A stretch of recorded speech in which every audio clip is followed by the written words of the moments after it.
16 საათი 10 წუთი გახლავთ რადიომედის დღის არხის ფორმატში განვაგრძობთ მუშაობას და გლობალური და ქართული პოლიტიკის თემაზე სასაუბროთ და წლის შესაძლებლად რადიომედის სტუდიაში ჩვენ თბილისის საკრებულოს წევრ საჯარო პოლიტიკის სპეციალისტ ბატონ გურამ ნიკოლაშვილს მასპინძლობთ. გამარჯობა. მოგესალმებით დავით. მადლობა სტუმრობისთვის.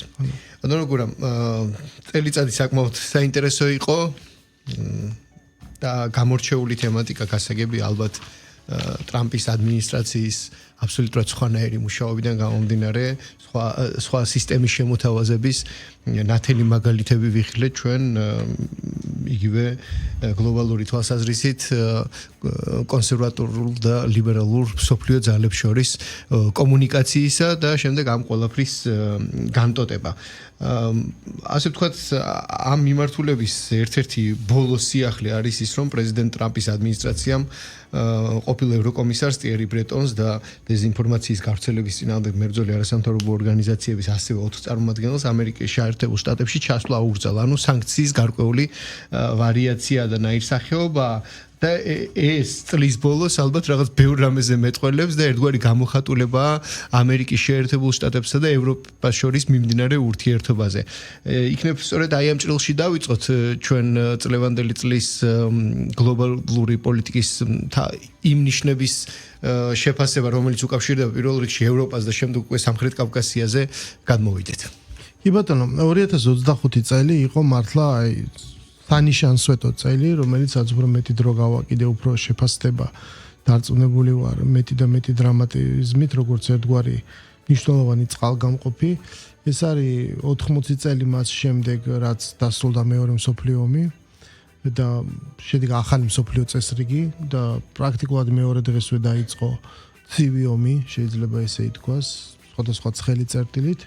დაახლოებით 40 წლის წინ საბჭოთა კავშირში დაიწყო პერესტროიკა, რაც იყო ნათელი დადასტურება იმ კრიზისის, რაც ქვეყნის მაშინდელი ამ სუპერსახელმწიფოს იდეოლოგიურ ეკონომიკურ ჭრილში გააჩნდა და ამას მოყვა მალე საბჭოთა კავშირის დაშლა და ჩვენ მივიღეთ ახალი უნიპოლარული მსოფლიო წესრიგი ამერიკის შეერთებული შტატების დომინაციით, რომელმაც აპრიორი იგულისხმა, რომ მისი მოწყობა, ის მოდელი, როგორც დასავლური ლიბერალურ დემოკრატიული სისტემა გვეუბნება, იყო უფრო ოპტიმალური, მომგებიანი და საბოლოო ჯამში ამან მეცნიერებს უბიძგა ნაწილს მაცას უბიძგა იმისკენ, რომ საერთოდ ისტორია დასრულდა და მან მიაღწია თავის ისეთ ეკვილიბრიუმს, იმ მდგომარეობას, რომელზე უკეთესიც ვეღარ მოხდებოდა გამოგონება და სხვა ქვეყნები უბრალოდ ადრე თუ გვიან გახდებოდნენ აი ამ სისტემის ნაწილი. მაგრამ არსებობდნენ სკეპტიკოსებიც, რომელთაც ესმოდათ ისტორიის ციკლურობა, სხვადასხვა პერიოდი, რეალპოლიტიკის კანონები ძირითადი და ჩვენ ვნახეთ, რომ სხვადასხვა წინააღმდეგობებს, რომელიც ერთ-ერთი პიონერი, რომელსაც თავის თავზე გამოსცა და იყო საქართველოს 2008 წელს, როდესაც ხდება შენ გარკვეული დაპირებების გამო ხდები გარკვეული პოზიციის მატარებელი და შემდეგ უცებ ისადგურებს რეალობა, იმედგაცრუება, პასუხისგებელი არავინ არ არის. თუმცა სათანადო შეფასება ამას არ მოჰყოლია, რა მოხდა სინამდვილეში. აი სულ რაღაც ცოტა ხნის წინ გავრცელდა 2008 წლის აპრილის პროტოკოლი, ესე ვთქვათ, პირადი მოლაპარაკებების ამსახველი სტენოგრამა პუტინსა და ბუშს შორის, ხო? სადაც პირდაპირ ძალიან მკაფიოდ აყალიბებს ვლადიმერ პუტინი თავის მოთხოვნებს და ცოტა ესეთი გადღაბნილ პასუხებს იღებს, ხო? ეს ჩვენ მოგესმოდეს, რომ პირდაპირ ბუქარესტის სამიტის შემდეგ დღეს არის პრაქტიკულად ეს მოლაპარაკება, სამიტის, რომელმაც განაპირობა შემდეგ რაც მოხდა ჩვენთან აგვისტოში და მას შემდეგ. რომ ეს წითელი ხაზები არ გადაილახება, თუმცა დასავლეთი მუდმივად ცდიდა თავის ისე ვთქვათ გაფართოების პოლიტიკაზე უარი არასდროს არ უთქვავს. რატო გავაკეთე ეს შესავალი? იმიტომ რომ მსმენელს ესმოდეს, რომ 2025 წელი იყო სწორედ ის წელი, როდესაც საბოლოოდ დასრულდა ის წესრიგი, ის არქიტექტურა, უსაფრთხოების ის სისტემა, რაც მანამდე 80-40 წლის განმავლობაში არსებობდა სამყაროში, ხო? და ამას უკვე ყველა აღიარებს, ეს უკვე დოკუმენტებშია მოხვედრილი, დეკლარაციულ დონეზე ეს ყველაფერი აღიარებულია და ჩვენ სწორედ ვიმყოფებით აი ესეთ პირობებში. აქედან გამომდინარე, მთავარი ვინც ეს ცვლილება დასავლურ სამყაროში აღიარა, ეს განაპირობა რა თქმა უნდა დონალდ ტრამპმა და იმ ძალებმა, არა მარტო ეს არ არის ერთი ადამიანი, იმ ძალებმა, ვინც მის უკან დგას და მთელი მოძრაობა მის უკან იმ ძალება, რომელსაც შეცვალეს ამერიკის როლი, პოზიცია, მოხდა მისი გადააზრება სხვადასხვა დოქტრინების შესაბამისად და ეს კონკრეტულად გამოიხატა იმაში, რომ მაგალითად ის დისტანცირდა უკრაინაში მიმდინარე ომიდან. მან დაიწყო სხვა ტიპის ურთიერთობები რუსეთთან, მან გლობალურ არენაზე შეცვალა თავის მიდგომა, უარი თქვა მანამდე აცრეულების მანძილზე აგებულ რბილ ძალაზე, დახურა თავის მთავარი დონორი ორგანიზაცია USAID და შესაბამისად იმყოფება აი ამ გადატვირთვის ფაზაში და აი აქ უკვე იწყება ფუნდამენტური განსხვავება, როგორც თვისობრივი იდეოლოგიური, ისე კონკრეტული პოლიტიკის კუთხით ბებერ კონტინენტთან, ევროპასთან და ჩვენ ხედავთ წინააღმდეგობებს. ამიტომ რაც თქვენ ახსენეთ, აი სანქცირება, კრიტიკა, რომელიც უფრო და უფრო მძლავრად ისმის, ევროპის შეშფოთება, რომ ჩვენ ამერიკა მიგვატოვა, ეხლა ჩვენ უნდა დავიცვათ ჩვენი თავი, ეს უფრო და უფრო ალბათ გაღრმავდება და ეს ეროზია გარდაუვალი იქნება, რაც საბოლოო ჯამში ადრე თუ გვიან, ამას ვერავინ ვერ იტყვის ზუსტად როდის, მაგრამ ჩვენ მიგვიყვანს გარკვეულ ახალ მსოფლიო წესრიგამდე. ეს მოცემულობა, რომელიც თქვენ სწორად აღნიშნეთ, ფორმირება გადატვირთვის ფაზა და ახალი მსოფლიო წესრიგის ჩამოყალიბება არის ის, რასაც ახლა ჩვენ ვაკვირდებით და რაც ასე ვთქვათ მიმდინარეობს. და ამ მოცემულობამ კიდევ უფრო აქტუალური გახადა იგივე რეალ პოლიტიკა, ძალის პოლიტიკა და საერთოდ ისეთი რეგიონული მოთამაშეები პირობითად როგორიც იყვნენ იგივე თურქეთი, ირანი, რუსეთი, რომელსაც კიდევ უფრო მეტი ამბიცია აქვს, საერთოდ სხვა მოცემულობით ცდილობენ, როგორ ვთქვა, ახალი შესაძლებლობის ფარგლებში თავისი პოზიციების გამყარებას. ჩვენ ახლა კვლავ ვაკვირდებით იმ მდგომარეობას, როდესაც რუსეთი უკრაინის ფრონტზე კვლავ აგრძელებს სამხედრო მოქმედებებს და თქვენ მიერ ნახსენები ევროპა, რომლის გარეშეც, ასე ვთქვათ, ტრამპის ადმინისტრაცია პირდაპირ მოლაპარაკებას აწარმოებს კრემლთან. ну, რაღაც რამდენიმე ფაზად არის ეს და ასე შემდეგ, მაგრამ ამასობაში ფაქტია, რომ ევროკავშირიც ამ ახალ მოცემულობაში, როგორც ჩანს, ცდილობს თავისი ახალი გლობალური პოზიციის მოპოვებას და განმტკიცებას. და ჩვენ სწორედ აი ამ ტექტონიკურ სივრცეში ვართ და ეს ბიძგები ჩვენთან მკვეთრად მოდის, თუნდაც ჩვენთან კომუნიკაციის ფარგლებში. მესმის ცოტა პრიმიტიული კითხვა, მაგრამ თქვენი ანალიზისა თუ დაკვირვების შესაბამისად როგორ ფიქრობთ? გასაგებია, რომ ესეც ისე არ არის, რომ აი დღეს დაიწყო ის გადატვირთვისა და ახალი მსოფლიო წესრიგის ჩამოყალიბება და პირობითად 2 წელიწადში დასრულდება და გამოაცხადებენ, რომ დასრულდა. ესეც მუდმივი და ასე ვთქვათ განახლებადი პროცესია სხვადასხვა თამდები მომენტებით, მაგრამ როგორ ფიქრობთ, აი ესეთი მძაფრი ტურბულენტური გლობალური გეოპოლიტიკური კომუნიკაციის ეს ცოტა დამძიმებული, გამძაფრებული ფაზა, როდისთვის და რა პერიოდი დასჭირდება იმისთვის, რომ დაუბრუნდეს კლასიკურ დიპლომატიურ ურთიერთობებს და ასე ვთქვათ, ახალი გეოპოლიტიკური მსოფლიო მოწყობის შედეგები უკვე შეგრძნებადი გახდეს. ანუ თუ ჩვენ ვილაპარაკეთ იმაზე, რომ არსებობდა გარკვეული წესრიგი, ეს წესრიგი დაბადა კონკრეტულად მოცემულობამ. ხო, ეს იყო მაშინ მეორე მსოფლიო ომი და როდესაც ლაპარაკი არის ომზე, ჩვენ უნდა გვახსოვდეს პირველ რიგში, რომელსაც რატომღაც ამ ბოლო დროს ბევრი ადამიანი გაურბის ხოლმე აი ამ ტერმინოლოგიას, როგორც კლასიკურად შეიძლება აღიწეროს კონფლიქტი, ნებისმიერი ესე ცხელი ფაზა ომი სრულდება პირველ რიგში გამარჯვებულით და დამარცხებულით. შეიძლება გამარჯვების და დამარცხების წონა, შინაარსი იყოს სხვადასხვა და განსხვავებული, მაგრამ თავარი ის არის ვიღაცამ გაიმარჯვა, ვიღაცა დამარცხდა, ხო? ამ ტერმინს დღეს გაურბიან, იმიტომ რომ არ სურს ადამიანებს, ჩვენ გვესმის რომ საინფორმაციო ველი, ეს ახალი მდგენელია საერთოდ, რომელიც ისე ძლავრად არ იყო დაპირისპირებებში წარმოდგენილი ადრეულ ხანებში. დღეს ძალიან მნიშვნელოვანია და უფრო მეტი დატვირთვაც კი აქვს, ვიდრე შესაძლოა ცხელ კონფლიქტს. და აქედან გამომდინარე, თუ კი რაღაც ახალ წესრიგზე ვილაპარაკებთ, პირველ რიგში ეს ფაზაა დასასრულებელი, სადაც უნდა გამოიკვეთოს, ხო, გამარჯვებული და დამარცხებული.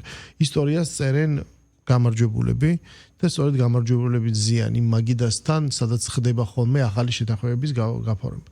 ჯერჯერობით ეს უცნობი და გაურკვეველია, ვინ შეიძლება იყოს გამარჯვებული და დამარცხებული და ჩვენ ვხედავთ სხვადასხვა ტაქტიკას. ამერიკის შეერთებულმა შტატები მიხვდა რომ არსებული ფორმით კონფლიქტში, როდესაც არსებობს ესკალაციის ზედა ზღვარი, რომელსაც ჩვენ ვერ გადახვალ, ხო? მაგალითად ვერ გააგზავნი ჯარისკაც უკრაინაში. და ეს ნიშნავს რომ ომში უკვე ღია ფორმით ჩართვას და ნიშნავს რომ შენ ხარ რუსეთის ფედერაციასთან ომში რაღაც სხვა ტერიტორიაზე და შენი ქვეყანაც მაშინ ხდება ლეგიტიმური სამიზნე. შენ ვერ მიაწვდი ისეთი ტიპის იარაღს, რამაც შეიძლება გამოიწვიოს საპასუხო რეაქცია, რომელიც უკვე ძალიან ახლოს არის ატომურ დაპირისპირებასთან. და თუ კი ამასეთ ზედაზღვარს დააწესებ, მაშინ იმ ფორმით ომში როგორც მიმდინარეობს, ფაქტია, რომ ამდენი წლების განმავლობაში რუსეთის უკან დახევა ვერ მოხდა. მას აქვს აღმავალი დინამიკა და არავინ არ იცის კიდე რამდენ ხანს ეყოფა რესურსი, სადამდე გაგრძელდება. ყველაფერი ეფუძნება დაშვებებს, რომ ის სადღაც რუსეთს გაუთავდება რესურსი, ან ჩამოიშლება ქვეყანა, იქნება კრიზისი. ამიტომაც ეს ომი დიდი ხანია დაემსგავსა რესურსების ომს, ერთი და მეორე ეს არის მოწინააღმდეგის ნების გატეხვაზე მიმართული ომი. აი ბევრს ფიქრობს ხოლმე და რაღაც იქედნურად მოაქვს ხოლმე არგუმენტი. ისე რომ არ ფიქრობს რომ მოდი აბა დავფიქრდეთ, იქნებ სხვა ტაქტიკა შეიძლება იყოს, ან რაღაცა წავიკითხოთ, ან ვიღაცას ვკითხოთ, რამე ხო არ არსებობს ალტერნატიული ტაქტიკები. აი რუსეთი ამდენი ხანია ვერ გაცდა ერთ სოფელს, ხო? და ეს მეტყველებს იმას, ესე იგი რუსეთი სუსტია. თუ რუსეთი სუსტია, ესე იგი მის წინააღმდეგ ბრძოლას ყოველთვის აქვს აზრი, ვისმენთ ესეთ ინფანტილურ დამოკიდებულებებს. მაგრამ არსებობს ალტერნატიული აზრიც, ხო? მას უნდა კი რომ მთელი უკრაინის ტერიტორია აიღოს, შემდეგ მისი პასუხისმგებლობის ქვეშ იყოს, იქ ფული უკვე მთელ უკრაინაში უნდა ჩადოს, არა მხოლოდ მარიუპოლში და ებრძოლოს კიდე პარტიზანს და ათასუბედურებას. უფრო უარესი სცენარი არის ის, როდესაც აქტივობა მიმართული არის სახელმწიფო სუვერენიტეტის პრაქტიკულად გაუქმებისკენ, ქვეყნის და ერის ნების გატეხვისკენ და მის სრულ დაქვემდებარებისკენ, ხო, რომელიც არის ჩაფლული უკვე ესეთ ომში, აი გახსოვთ მაგალითად ამ სმენელმას შეიძლება ახსოვდეს ვიეტნამის ომი, ანუ ავღანეთის ომის საბჭოთა კავშირის დაუსრულებელი ამბავი, სადაც უკვე შიდა პროტესტი აღწევს იმ ნიშნულს, რომ ოღონდ ეს დაამთავროთ, რომ უკვე აღარ შეგეძლია ამ ომის წარმოება და ეს არის ნებაზე ზემოქმედება, ანუ უკრაინაში შესაძლოა რომ სავსებით რომ ეს სცენარი მიმდინარეობდეს.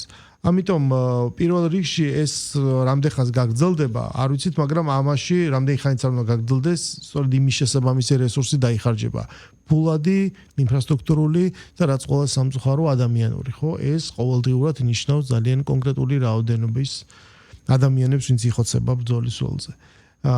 ეს ფაქტორები ცხადია, რომ ზემოქმედებს ადამიანების ნებაზე, იმიტომ რომ არსებობს საინფორმაციო ველი, არსებობს აღქმა, ამას ზემოქმედება აქვს ეკონომიკაზე და ევროპის პროექტი, თუ შეიძლება ესე ითქვას, მით უმეტეს ევროკავშირი, რომელიც პირდაპირ დაეფუძნა ეკონომიკური კეთილდღეობის კონცეფციას, ეს განიცდის ზემოქმედებას და დემოკრატიულ ქვეყანაში ცხადია, რომ ეს პირველ რიგში მოქალაქეების ნებაზე ხდება ზემოქმედება. და როცა არჩევნები მოახლოვდება, ყველაფერი ეს შესაბამის შედეგში აისახება. ამერიკაში ხა ერთი წლის წინ დასრულდა არჩევნები, კიდევ 3 წელი აქვს მოქმედ პრეზიდენტს. რესპუბლიკური პარტია ბევრად უფრო დინამიურად გამოიყურება დღეს ვიდრე დემოკრატიული და სწორედ ისინი ლაპარაკობენ შემდგომ გაგრძელებაზე და მემკვიდრეზე და კონკრეტულ კანდიდატებს მოიაზრებენ და ჩვენ ვხედავთ ამ დიდ განსხვავებას ღირებულებიც პირველ რიგში ევროპის კონტინენტისგან და ამიტომ ამერიკამ არის სურა რომ ყოფილიყო ეს თქო დამარცხებულთა რიგებში და მან პრაქტიკულად შეიძლება ითქვას დაიწყო თავისი პერესტროიკა, თავისი გარდაქმნის პროცესი, ხო? რომელიც არავინ არ იცის ახლა ჯერ სადამდე მიგვიყვანს და რამდენად წარმატებული იქნება და ის უამრავი მმართველობა სადაც დონალდ ტრამპი გააქტიურებულია რა შედეგს მოიტანს, მაგრამ ჩვენ ამ დინამიკას ვხედავთ. ამიტომ ჯერჯერობით ლაპარაკი იმაზე, რომ როგორი იქნება ეს არქიტექტურა, რომელი მხარე მოიგებს, საერთოდ შედგება თუ არა, ჯერჯერობით ნაადრევია, თუმცა ამისი ასახვა, იმიტომ რომ ჩვენ ძალიან ახლოს ვართ ამ კონფლიქტის კერასთან, ბუნებრივია, რომ ამ სამეზობლოზე მოქმედებს და ჩვენ ამის ნაწილი ვართ და გვიწევს შესაბამისად რეაგირება. გასაგებია გლობალურ სამყაროში მხოლოდ სამწუხაროდ მხოლოდ უკრაინაში მიმდინარე საბრძოლო მოქმედებები არ არის ერთადერთი, მაგრამ ჩვენ რადგან ამ რეგიონულ ჭრილში ვსაუბრობთ უბრალოდ ფაქტია რომ უკრაინის ომი აგრძელებს ასე ვთქვათ კონტინენტის ამ ნაწილის უსაფრთხოების დღის წესრიგზე ზემოქმედებას და სამხედრო შეკავება იქნება თავდაცვის ბიუჯეტის ზრდა რუსეთის მხრიდან თუ აღმოსავლეთ პარტნიორების სურვილი რომ ამ თემასთან დაკავშირებით თუ დასავლეთის სივრცეში საერთო ენა გამონახონ ეს ცალკე თემაა და სხვადასხვა თქვენ ახსენეთ ავღანეთი და 1979 წლის 25 დეკემბერი ანუ დღევანდელი დღე იყო ის როდესაც დაიწყო იქ ის დაპირისპირებები რაც განიხილებოდა იგივე საბჭოთა კავშირის დაშლის ერთ-ერთ მიზეზად გასაგებია რომ შეზღუდული სამხედრო კონტინგენტით დაიწყო რუსეთმა მაგრამ რამდენი ხანი გაგრძელდა როგორ გაგრძელდა რამხელა წნეხი იყო ეს საბჭოთა კავშირისთვის ცალკე თემაა და აი შედარების ნაწილში როგორ ფიქრობთ ხო ახსენეთ რომ ამდენი წელი 2022 წლიდან გრძელდება ეს ყველაფერი ხო და სამწუხაროდ ამხელა საომარი მოქმედებები ფონურ რეჟიმში გადავიდა და ძალიან ბევრი რამის მთქმელია სოციალურ ქსელში ვიდეო კადრები ვნახე მოსკოვის ცენტრში როგორ ემზადებიან საახალწლო და კიევის ცენტრში როგორ ემზადებიან საახალწლო ნაძვისხე ორივე განდგას მაგრამ ქვეტექსტი თუ შინაარსობრივი საზოგადოებრივი დამოკიდებულება აბსოლუტურად სხვადასხვა როგორ ფიქრობთ არის ან როგორ ხედავთ პროცესების განვითარების შესაძლებლობას შეიძლება იქცეს უკრაინა რუსეთისთვის ისეთივე დრამატულად როგორც αφღანეთის საბჭოთა კავშირისთვის თუ ახლა სხვა მოცემულობა აბსოლუტურად და პირიქით პროცესებს შეიძლება ველოდოთ ანუ რამდენად მოახდენს ამ ომის საბოლოო შედეგი საერთოდ სხვა მოცემულობის შექმნას თუ დაახლოებით იმ კონტურებში ვიქნებით გეოპოლიტიკური კონსტრუქციისა რასაც ასე თუ ისე თვალი მიჩვეულია ნუ ხა მე გამიჭირდება ავღანეთის 10 წლიანი იმ კონფლიქტის ომის სხვა ფაზების მოყოლა 4 წლის თავზე რა ხდებოდა მაგრამ ყოველ შემთხვევაში ჩვენ ვიცით რომ 79-ში აღნიშნეთ ომი დაიწყო 85-ში უკვე გორბაჩოვი მოვიდა და დაიწყო გარდაქმნა და ამ პერიოდი უკვე მახსოვს კიდევაც იმიტომ რომ უკვე ცხოვრობდი იმ პერიოდში ბავშვი კი ვიყავი მაგრამ და რა ვითარება იყო ეკონომიკური თვალსაზრისით და სხვა მხრივ ეს ნათელია და ალბათ რთული იქნება რომ დღეს შევადაროთ არსებულ ვითარებას იმიტომ რომ საბჭოთა კავშირი ავღანეთიდან გამოვიდა ჩაითვალა რომ ის დამარცხდა და მე ძალიან მალე ეს ქვეყანა დაიშალა დღევანდელ რუსეთს ეს პირი არ უჩანს და არ ჩანს იქ რამში არც პროგნოზი არ ჩანს იმის რომ შეიძლება შეაკავოს პირიქით თავარი მოთამაშე გამოეთიშა პრაქტიკულად ხო ამ პროცესს ჩვენ ხედავთ თავდაცვის ბიუჯეტს ამერიკის შეერთებული შტატების იქ პრაქტიკულად ანუ არაფერი არ არის გათვალისწინებული უკრაინისთვის და მის პრიორიტეტები საერთოდ სხვაგან მდებარეობს თავის ნახევარსფეროში და მისთვის სასიცოცხლო წერტილებში არის კონცენტრირებული და ევროპას ამის უნარი არ აქვს აი ხა ძალიან დიდი დაპირისპირების შედეგად ბოლოს რაღაც დაამტკიცეს 90 მილიარდი რომელიც უნდა ისესხოს იმიტომ რომ სხვა ფული მას არ აქვს ისესხოს ფინანსური ინსტიტუტებისგან და შემდეგ რაღაცა ბუნდოვანი გასტუმრების გარკვეული მოდელით ხო და ეს აქტივებიც ვერ გამოიყენეს ამიტომ ეს მიუთითებს იმას რომ წინააღმდეგობა ევროპაში მზარ თუ ეს წინააღმდეგობა არსებობს ცხადია რომ ამას რუსეთიც გამოიყენებს ეს რომც არ გამოიყენოს არავინ ეს თავისთავად ეს პროცესი გააგრძელებს სრულობას და ეს დაპირისპირება გაღრმავდება და შემდეგ იქაც შიდა ველზეც აუცილებლად გამოჩნდება ვიღაცა ვინც იხეირებს ვინც ამითი გაიმარჯვებს და ცვლილებები არის ამ ხრივ გარდაუვალი, ხო? უბრალოდ საქმე იმაშია, რომ დღევანდელი establishment-ი, ვინც გადაწყვეტილებებს იღებს, ის რატომღაც ვერ ხვდება, რომ თითოეული მისი გადადგმული ნაბიჯი უბრალოდ აახლოვებს ამ ცვლილებას და ამ აღსასრულს. ანუ რაც უფრო დიდხანს ცდილობენ, რომ აქ არ არის ლაპარაკი თან უკრაინის გამარჯვების ფორმულაზე, აქ ლაპარაკი არის სტატუს-კვო შენარჩუნებაზე. ერთის მხრივ რაღაცა, ну, ყოველ შემთხვევაში ესეთი მორალი სოფლიო პოლიტიკაში არც არასდროს ყოფილა, ყველაფერი ინტერესებით იყო განპირობებული, მაგრამ მათი ხედვა რომ იცი ჩვენ დრო გვჭირდება იმისათვის რომ ხა ჩვენ თვითონ მოვემზადოთ თავდაცვისთვის, იმ პირობებში, როდესაც სხვა მეცნიერები თუ რუსეთი იძახის რომ ჩვენ რა თქმა უნდა არ ვაპირებთ იქით არავისზე თავდასხმას, მაგრამ მაინც ჩვენ უნდა მოვემზადოთ ეს ნიშნავს, რომ უკრაინის მომარაგება იარაღით იმისათვის ომი გაიწელა. ომის გაწელვა ნიშნავს უკრაინის განადგურებას უფრო და უფრო მეტად, ხო ესეა. მაგრამ ამაზე თანახმარიან ამ მოდელზე. მაგრამ გაწელილი ომი მოქმედებს კონტინენტზე, მოქმედებს საზოგადოებრივ განწყობაზე, სხვადასხვა პარტიებზე და შესაბამისად შეიძლება ამან უფრო დააჩქაროს კიდევაც დასასრული ინფორმატის, რასაც ჩვენ დღეს ვხედავთ და ეს კონიუნქტურა შეიცვალოს. გასაგებია. გურამ რა თქმა უნდა ძირითადი ასპექტები მიმოვიხილეთ, მაგრამ ისევ ამ ფორმატში და ამ ჭრილში გლობალური დასავლეთი და სამხრეთ კავკასია. ამ თვალსაზრისით წელს რა იყო თქვენთვის ყველაზე განსაკუთრებული გეოპოლიტიკური სიგნალი, რაც შეიძლება დადებით პოზიტივად მივიჩნიოთ ჩვენი გეოპოლიტიკური დიჭრილში თამაშისთვის და პოზიციონირებისთვის. საქართველოს გულისხმობ. ნუ განვითარებული პროცესების ფონზე. საქართველოსთვის ძალიან მნიშვნელოვანი საქართველოსთვის პრაქტიკულად ძალიან მნიშვნელოვანი პოლიტიკური ციკლები დასრულდა რა.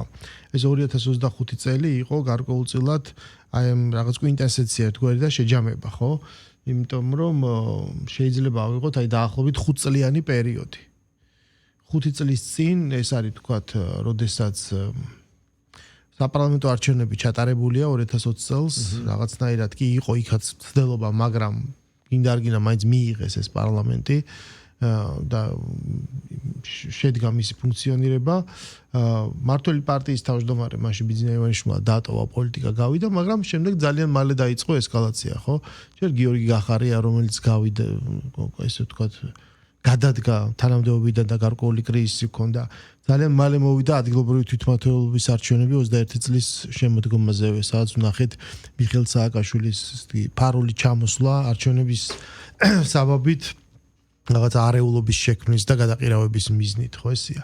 და შემდეგ უკვე აქედან რამდენიმე თვეში დაიწყო ეს უკრაინის ომი, იმ საარჩევნო გამოწვევებს ხელისუფლება გაუკლავდა და შემდეგ ეს უცებ გადავიდა ამ უკრაინის ომის საბაბით, როდესაც ქვეყნის შიგნიდან და გარედან გაჩნდა წნეხი, რომ თქვენ ახლა უნდა აირჩიოთ მხარე, ეს არჩეული მხარე უნდა იყოს ძალიან აქტიური, ძალიან ხმამაღალი და პრაქტიკულად უნდა დაუპირისპირდეთ რუსეთს, რომელზეც ცხადია, რომ პირდაპირ თქვა უარი და ამ რამდენიმე წლის შემდეგ უცებ დღეს ამაზე არავინ აღარ ლაპარაკობს თუ აგვირდებით, ეს აღმოჩნდა სწორი პოზიცია და მომგებიანი, როგორ განვითარდა მოვლენები იმ ყველაფრის კვალდაკვალ. ხო, ეს იყო ერთი ფაზა, დაახლოებით 2 წლიანი, ეს აქტიური შიდა დაპირისპირება, რომელიც ბუნებრივად გადაიზარდა შემდეგ წინასაარჩევნო კამპანიაში 2024 წლის საპარლამენტო არჩევნებში. მანამდე, ანუ ეხლა უკვე პრაქტიკულად ზუსტად 2 წლის წინ ჯერ იყო და გახსოვთ რომ კანდიდატის სტატუსის ჯერ არ მონიჭება იყო წნეხის ინსტრუმენტი და შემდეგ უცებ რაღაც მომენტში რომ არგუმენტი აღარ დარჩა ეს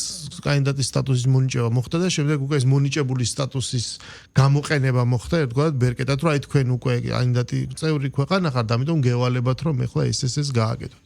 2 წლის წინ ბიძინა ივანიშვილი საპატიო თავმჯდომარის რანგში დაუბრუნდა თავის მიერ დაფუძნებულ პარტიას და იმ დაბრუნების განცხადებაში იქ თქვა რამდენიმე მნიშვნელოვანი რამ, რომ ქვეყანამ და სისტემამ გადაიტანა ეს პირველად ეს კრიზისები იმ მომენტისთვის შექმნილი და დღეს გამოწვევა არის ის რომ ოპოზიცია რომ არ არსებობს უკვე ესეთი მომძლავრული პარტია არის შესაძლებელი, დასაზღვევია კორუფციის რისკები, შიგნით დაპირისპირების რისკები და ჩვენ პრაქტიკულად 2 წლის განმავლობაში ეტაპობრივად ჩვენ ვნახეთ ტრანსფორმაცია მართველი პარტიის ცხადია იმ საარჩევნო კონტექსტში რაც 24 და 25 წლის საშემოდგომო არჩევნებზე ვიხილეთ.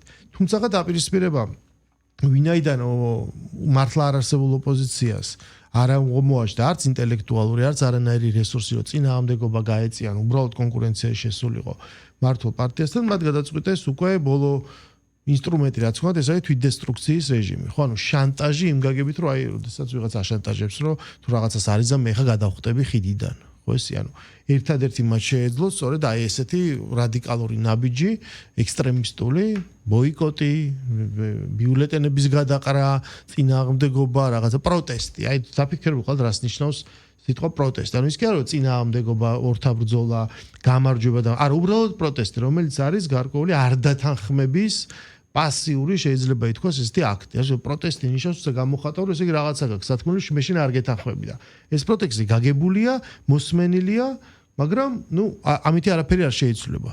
ანუ პროტესტი თავისთავად რაღაცის გაპროტესტება არ შეიძლება იყოს არსი წინააღმდეგობის. წინააღმდეგობაში უნდა შეხვიდე და ამისთვის არსებობს 2 ველი. ერთი არის ქუჩა და რევოლუცია, მეორე არის არჩევნები და მასში მონაწილეობა. ანუ ორივეგან ეს ოპოზიცია არის დამარცხებული. აქედან გამომდინარე, სხვა არაფერი არ არის თუ თვითდესტრუქციის აქტი, ეგრეთ წოდებული რაღაცა უწყვეტი პროტესტი, რომელიც ჩვენ ნახეთ, როგორ მიინავლა და ხელისუფლებამაც ბუნებრივია, რომ ამას ადეკვატურად დაუპირისპირდა. ანუ ესეთ რაღაცა წყლულოვან კერას არავინ არ შეეგუება, არც ერთი ხელისუფლება, როგორც არ უნდა იყოს.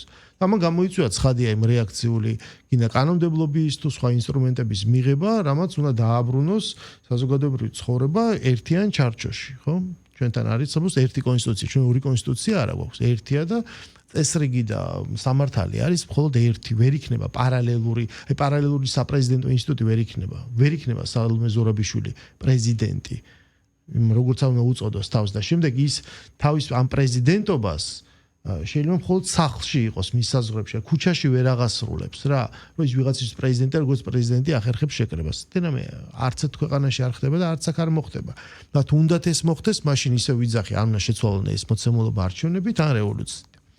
ამიტომ ყველაზე მნიშვნელოვანი იყო, რომ ეს დიდი ციკლი დასრულდა გარკვეულწილად იმ დანაპირებით, რომ რაღაც მომენტში საგრძნობი გახდა, რომ როდესაც მართველი პარტია უპირისპირდება ამ გარე თავს მოხვეულ ალტერნატიულ დღის წესრიგს, მეორე ხელით ის თავს გრძნობდა იმგვარად თავდაჯერებულად, რომ მას შეეძლო თავისი პარტიის თუ ხელისუფლების შიგნითაც გარკვეული კორექტირებები მოახდინა და ჩვენ ნახეთ შეცვლილი მინისტრთა კაბინეტი, პრემიერ-მინისტრი და მეტიც ჩვენ ნახეთ და ხედავთ პასუხისგებაში მიცემულ ყოფილ თანამდებობის პირებს, რომელსაც ბრალდებათ სხვადასხვა მიმართულებით, ხო დანაშაული.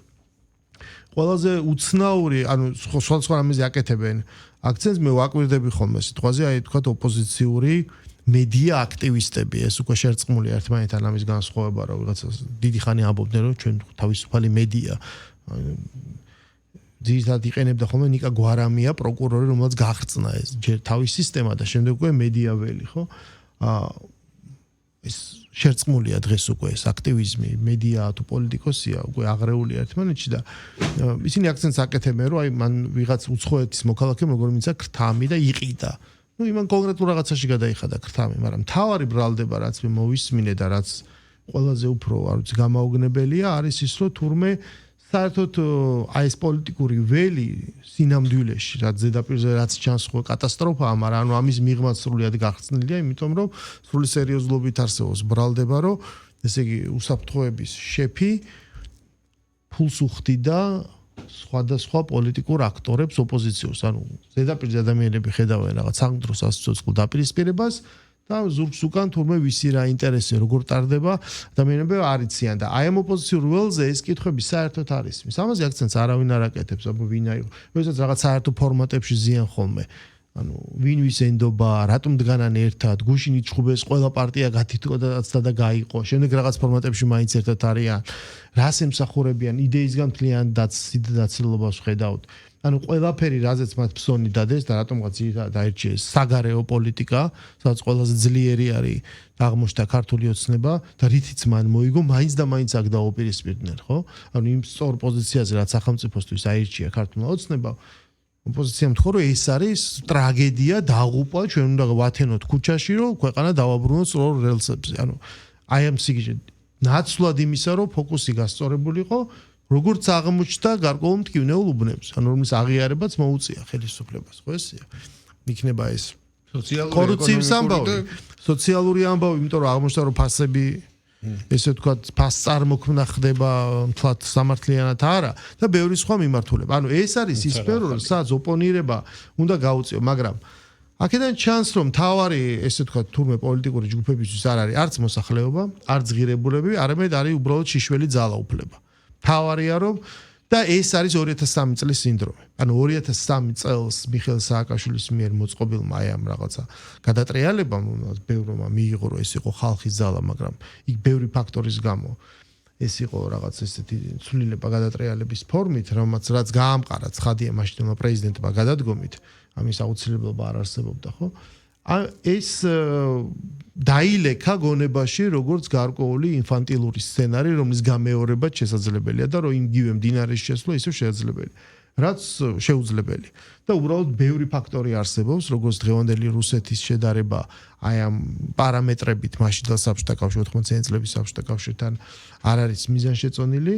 იგივენაირად ამის შედარება რომ დღეს რამენაირად შეიძლება 2003 წელი ვიღაცა მოაწყოს ეს არის უბრალოდ სასაცილო 2025 წელმა ამ ყველაფერს ფარდა ახადა გააშიშლო და ჩვენ მივიღეთ ეს რეალობა გარკვეულწილად აი ამ ფორმით კონსოლიდირებული ძალაუფლება როდესაც შიგნით თუ გარეთ სახელმწიფო ვერტიკალმა სხვა გამოწვევები დაძლია და უკვე ამგვარად განახლებული გადააბიჯებს 2026 წელს სადაც ჩვენ უნდა ვნახოთ მეტი გამტკიცება ანუ იმ დაანონსებული რეფორმების იქნება ეს განათლება თუ სხვა სავაჭრო ეკონომიკური მიმართულებით დაანონსებული რეფორმების ხორცშესხმა რა ფორმას მიიღებს ეს ყველაფერი საგულისხმო რეალობა გვაქვს შიდა პოლიტიკურ მოცემულობაში, როდესაც ოპოზიციური მთავარი პოლიტიკური მოთამაშეები პასიურად არიან, ну, რაღაც გარკვეული მიზეზებით გასაგები მიზეზებია, გარკვეულწილად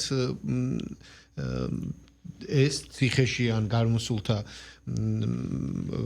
თქვათ ვიხილე გააგერჩვენ კონკრეტული აქტივობები, მაგრამ ასე ვთქვათ, ოპოზიციური პოლიტიკური მოთამაშეები იმდენად არ არიან ავანსცენაზე დღეისთვის, რამდენადაც სხვა რიგითი მოქალაქეები, რომელთა პროტესტზეც თქვენ საუბრობდით და თითქოს ოპოზიციურ ველზე რაღაც საიტნოტია. გაუგებარი მოცემულობა გვაქვს. მეორე მხრივ ოპოზიციის არსებობას ჩვენ ასე ვთქვათ მიჩვეულიც ვართ და საჭიროება არის განსაკუთრებული, ხო? ამის ძალიან ბევრი მიზეზია წიაღისეულებში არ წავალ. ეს გვაქვს ერთის მხრივ საინტერესო მოცემულობა აქვს და აქ და ჩემი აზრით პროცესები საინტერესოდ განვითარდება და დაკვირვებისთვისაც საინტერესო იქნება, მაგრამ არის მეორე მომენტი გლობალური პოლიტიკური ვითარება. დარჩენილ 3-4 წუთში აი შემაჯამებულ კითხვას დავსვამ და თქვენი საინტერესოდ შეჯამებული შიდა პოლიტიკური პროცესების გარდა თუ შეიძლება მიმდინარე შიდა პოლიტიკური მოცემულობის გათვალისწინებით და იმ პროცესების გათვალისწინებით, რასაც ადგილი ჰქონდა 2025 წელს გეოპოლიტიკაში, ისევ სამხრეთ კავკასიის ჭრილში ვსაუბრობ, აი ამ გლობალური პოლიტიკის ამ რეალობიდან რა ტიპის შესაძლებლობა უჩნდება საქართველოს, რომელიც შეიძლება გამოვიყენოთ ჩვენი შიდა პოლიტიკური დღევანდელი სტაბილურობით თუ არსებული სიტუაციიდან გამომდინარე. ანუ შიგნით არსებული რეალობა გარე შესაძლებლობების არა გარე ჯერ მე არ ვიცი რა შესაძლებლობა შეიძლება ამან დაბადოს. შესაძლებლობა დაიბადა ის რომ აბსოლუტურად ჩვენგან დამოუკიდებლად როდესაც გარე ფაქტორები იმგვარად დაალაგდა რომ გაჩნდა კონფლიქტი ჩვენ უცებ დავინახეთ რომ საჭირო არის რეაგირება პოზიციონირება ამ კონფლიქტთან მიმართებაში ხო ანუ აგვერჩია აქტიური მხარე რომელი ვიღაცა მიმართულებით ანუ შეგვენარჩუნებინა აი ამ შემთხვევაში ესეთი ნეიტრალიტეტი მშვიდობა ძალიან კაფეო იყო ის პოზიცია ხო ჩვენ მხარს უჭერთ სხვა ქვეყანას უკრაინას ყველა საერთაშორისო ფორუმზე მაგრამ ჩვენ არ ვემხრობით საბრძოლო მოქმედებებს ომს და გვინდა მშვიდობის შენარჩუნება და ყველას ამისკენ მოუწოდებთ ხო ესეა აი ამ პოზიციას დღემდე განუხრელად მიყვება საქართველოს თავისი ოფიციალური პოლიტიკით თავარი სხვა რამეა ქვეყნის შიგნით აი ამან იმიტომ რომ ეს ყველაფერი აღმოჩნდა კრიტიკის საბაბი და შემდეგ აი ამ ეგიდით უკვე ჩატარდა ოპოზიციის წყაროც ხო ამ ეგიდით ჩატარდა არჩევნები აი ამ მასშტაბის დაპირისპირება როცა ეს არის შეურგებებელი ხო ცხადია შობს გამარჯვებულს და დამარცხებულს მაგრამ ამ მარცხმა ამ მასშტაბის მარცხმა ეს ოპოზიციური პარტიები პრაქტიკულად მოკლა ეს დაიწყოს და ეხლა ლაპარაკია ვინ გადაათრევს გზიდან ამას იმიტომ რომ ვიღაცა ციხეში ზის თავის სურვილით იმიტომ რომ მან ეს ისე გადაწყვიტა თუ ვიღაცა არის გარეთ ამას მნიშვნელობა არ აქვს ამ ეს ადამიანები უბრალოდ გაკოტრდნენ მათ არ დარჩათ სალაპარაკო მათ არ დარჩათ პოზიცია მათ არ დარჩათ შინაარსი არაფერი ეს ყველაფერი რაზეც ისინი იდგნენ ყველა ეს პლატფორმა უბრალოდ გაკოტრებულია ეს დრომ და სივრცე და 2025 წელმა ეს აჩვენა შინაარსი ამ დაპირისპირებამ დაკარგა ანუ სტრატეგიულად დამარცხდა და ტაქტიკურად არა მარტო სტრატეგიულად ტაქტიკურად და თავისი ბოიკოტით და იმ რადიკალური ფორმით მათ უბრალოდ მთლიანად გამოაცალა შინაარსი მათ არსებობას ანუ სრულად გაკოტრდნენ ეს ხო არ არის უბრალოდ დამარცხება მოემზადე მოხვედი ამეთ მან შეიწირა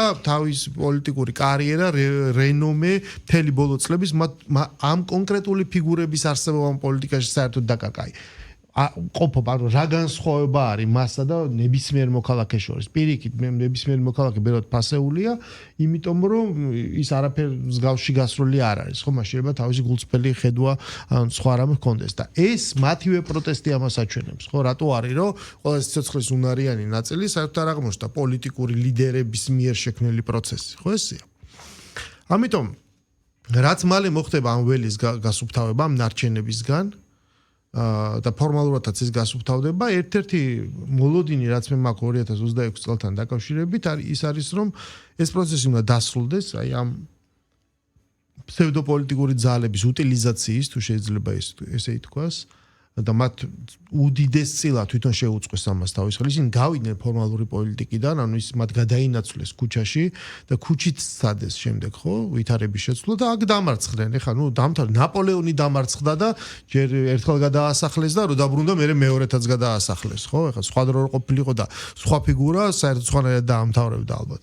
ხო და ეხლა რა გახდა? ეხლა ვიღაცა ზურაგირჩი ჯაფარიძე, როდემდე შეიძლება ზურაგირჩი ჯაფარიძის რაღაცა თავის გაუგებარ გირჩულ სისულელეები გავიგეთ, ერთხელ გამოხვედი არჩევნებში ორჯერ სამჯერ შემდეგ არ გეყო, მიიღე რაღაც პროცენტი, მე ეს არ აღიარე, შემდეგ რაღაც ის რევოლუციები და 1000 ყველაფერი გაიარე, რამე დარჩა გასაკეთებელი, აი რა მოთხოვნა არსებობს დღეს ამ ტიპის ამ შინაარსის არსებულ ფიგურაზე.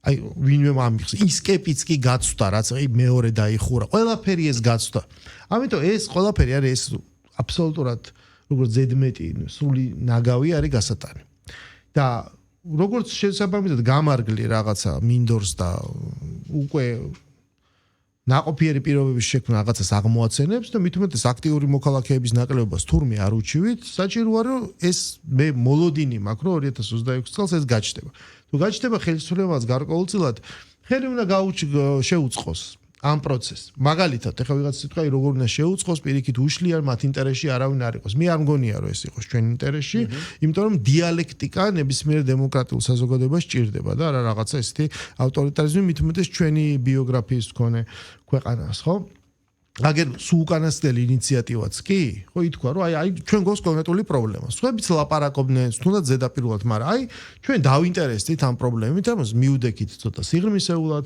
ჩავატარეთ კვლევა გამოვლინეთ რაღაც სურათი გვაქვს გარკვეული მიგნებები ეჭვები საფუძვლად და მოდი დავიწყოთ უფრო სიღრმისეული პროცესი ერთის მხრივ სპეციალური სამსახური დაინტერესებს თქვა კონკურენციის სააგენტო ან ვიღაცა უფრო სხვა ძალოვანი სტრუქტურები რაღაც მიმართულებით პარლამენტში გაიხსნას პროცესი ანუ პარლამენტში გაკეთეს კომისია იქ მოხდეს ეს ღია მოსმენა რაც ნიშნავს საზოგადოების ყურადღებას აგერ ერთი საგამოძიებო კომისია ვნახეთ ჩვენ და მის მიმართ ინტერესიც ვნახეთ ხო ეხლა ეს დაიწყოს უცებ აღმოჩნდა ის პატარა კუნძული ოპოზიციონერების რომლებიც არ აყვნენ თავიდანვე იმ დესტრუქციულ ხას ხო ბოიკოტის და შევიდნენ საბოლოო ჯამში პარლამენტში ხო მათ თქვეს რომ კი ჩვენ ჩავერთვებით ამ პროცესში ხო ანუ იქ თურმე სხვანაირი ხმაც ისმის ესეც რომ არ იყოს მაინც ღია ეს პროცესი და აი ამ პროცესში მოხდება ჩართვა ანუ ფორმალური პოლიტიკა უნდა დაბრუნდეს დღის წესრიგში ეს ურთიერთდაპირისპირების კამათის ოღონ პოლიტიკურ ჭრილში და პოლიტიკურ ველზე სადაც არგუმენტს აქვს ძალა და არა ქუჩაში პირში ჩადებულ სასტვენს